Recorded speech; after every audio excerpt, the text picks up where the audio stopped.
केउमाने आसंता काली पाइबे सुभद्रा टंका। जेउमानंको खाता को 1 टंका आसीछि सेमानंको मिलिबो कि सुभद्रा टंका।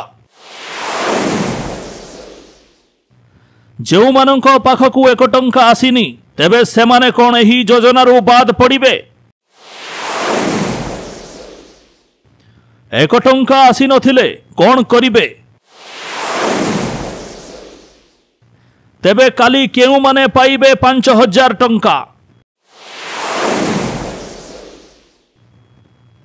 दर्शक बंधु आसंता काली मान्यवर प्रधानमंत्री सुभद्रा योजनार प्रथम किस्ती प्रदान करिवे। तेबे एही टंका योग्य हिताधिकारी मानक अकाउंट को सीधा सड़क भाव आसिबो। जेउ माने एहार नोटिफिकेशन पाई सारिछंती बिना द्विधारे सेमाने एहा प्राप्त करिवे। जो मानक पाखकु 1 टंका आसी नाही सेमाने व्यस्त होबार किछि नाही। बेले बेले एमिति भी होई थाए कि अकाउंट को टंका आसी सारी थाए मात्र तार नोटिफिकेशन ठीक समय रे पहुंची न थाए। तेबे एभली परिप्रेक्षी रे आपण कोन करिवे। एभली परिस्थिति रे सेमाने निज निजर बैंक अकाउंट रो बैलेंस चेक करि परिबे। एटीएम कार्ड माध्यम रे हेउ किंबा पासबुक अपडेट माध्यम रे किंबा एसएमएस बैंकिंग माध्यम रे। एहा परे भी जदि न आसे तेबे कोन करिवे। तेबे व्यस्त होबार किछि नाही दर्शक बंधु, कारण सुभद्रा योजना रक्षा बंधन समय रे लॉन्च होबार थिला मात्र विलंब कारणरू एहा देरी रे लॉन्च हला। तेणु एहार प्रथम किस्ती 17 तारिख रे प्रदान करा जाउछि। मात्र एही योजनार लाभ समस्त योग्य हिताधिकारी माने उठाई परिबे। एही आवेदन प्रक्रियार कोनोसी अंतिम समय सीमा नाही।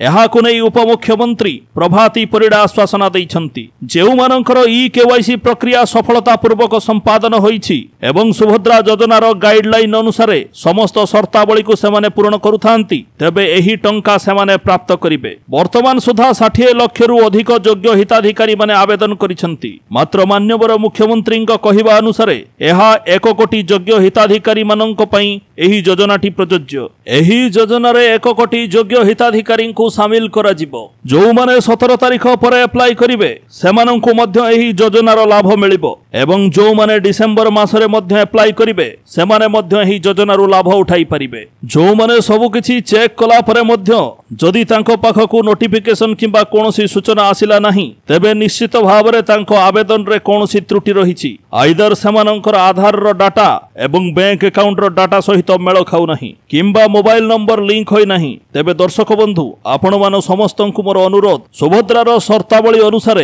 आपणकर समस्त आवश्यक डॉक्यूमेंट गुडी को अपडेट करी रखंतु। सुभद्रा योजनार लाभ मध्य आपण पाई परिबे। धन्यवाद दर्शक।